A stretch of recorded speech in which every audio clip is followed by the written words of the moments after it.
नमस्कार, मी राहुल चौहान आपलं सर्वांचं RBC एज्युकेअर ऑनलाईन पोर्टलवर स्वागत करीत आहे. ठरल्याप्रमाणे वर्ग 12वीच्या विद्यार्थ्यांकरता आम्ही अपेक्षित यावर एक चर्चासत्र याचे व्हिडिओ प्रसारित करणार आहोत. त्यामधला आज पहिला chapter first reproduction in lower and higher plants यावरील MCQजवर आपण चर्चा करणार आहोत. आपल्या अपेक्षितमध्ये पहिला क्वेश्चनमध्ये विचारले गेलेले आहे, how many meiotic and mitotic divisions occur in development of male gametophyte. विद्यार्थी हो, यामध्ये 4 ऑप्शन्स आपल्याला दिले गेले आहेत. त्यामध्ये ऑप्शन A, B, C आणि D. यामधील ऑप्शन A हे त्याचं करेक्ट आन्सर आहे. तर विद्यार्थ्यांनो, यामध्ये जे MMC मायक्रोस्पोर मदर सेल ही डिप्लॉइड नेचरची असते. सुरुवातीला हे पहिल्या मियोटिक डिव्हिजनमध्ये जाते आणि लगेच त्यानंतर 2 सक्सेसिव्ह मायटोटिक डिव्हिजनमध्ये जाते. त्यामुळे या प्रश्नाचं पहिलं उत्तर हे बरोबर योग्य आहे. यामध्ये दुसरा प्रश्न विचारला गेला होता, the vegetative cells of male gametophyte in angiosperm is fill in the blank in food. विद्यार्थी मित्रो, मागच्या प्रश्नामध्येच आपण मायक्रोस्पोरेंजेनेसिस बद्दल पाहिलं. त्यामध्ये सेकंडवाली जे मायटोटिक डिव्हिजन होती त्या रिझल्टमध्ये आपल्याला व्हेजिटेटिव्ह सेल्स आणि 2 मेल गमिट्स हे पोलन ग्रेनमध्ये मिळत असतात. यामध्ये व्हेजिटेटिव्ह सेल्स हे नरिशमेंटसाठी काम करत असतात. त्यामुळे या प्रश्नाचं correct answer option C, rich in a food हे योग्य आन्सर आहे. विद्यार्थी मित्रो, तिसरा प्रश्न विचारला गेला आहे, how many mitotic division take place during the formation of female gametophyte from a functional megaspore.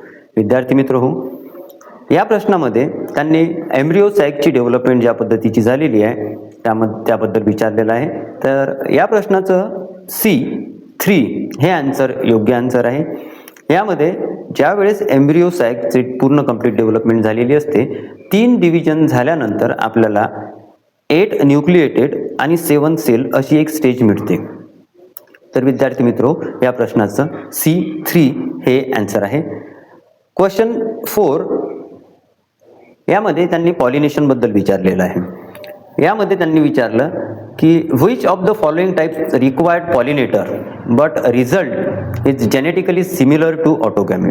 या प्रश्नामध्ये त्यांनी विचारलेलं आहे की खालीलपैकी अशी कोणती प्रोसेस आहे की जे ऑटोगॅमी म्हणजे सेल्फ पॉलिनेशन सारखीच आहे, परंतु याला एजंटची गरज पडते, पॉलिनेटरची गरज असते. यामध्ये ऑप्शन A, जायंटोगॅमी हे आन्सर करेक्ट आन्सर आहे. मित्रहो, जायंटोगॅमी या प्रोसेसमध्ये रिझल्ट जेनेटिकल आयडेंटिकल म्हणजे सेल्फ पॉलिनेशन सारखेच असतात. त्यामुळे ही प्रोसेस ऑटोगॅमी किंवा सेल्फ पॉलिनेशन सारखीच असते. त्यामुळे याचं उत्तर योग्य आन्सर A, जायंटोगॅमी हे आहे. क्वेश्चन 5 मध्ये आपल्याला विचारलं गेलेलं आहे, in which type of flower the pollen grains are ribbon like without exine.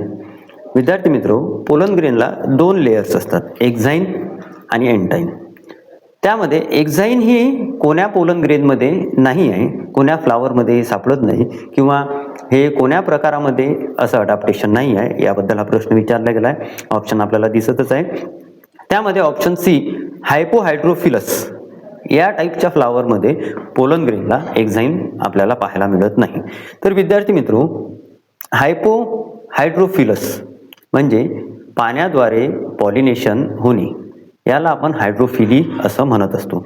हायपोचा अर्थ वॉटर सरफेसच्या खालून पोलन ग्रेन म्हणजे under the water pollen grain transfer होत असतात.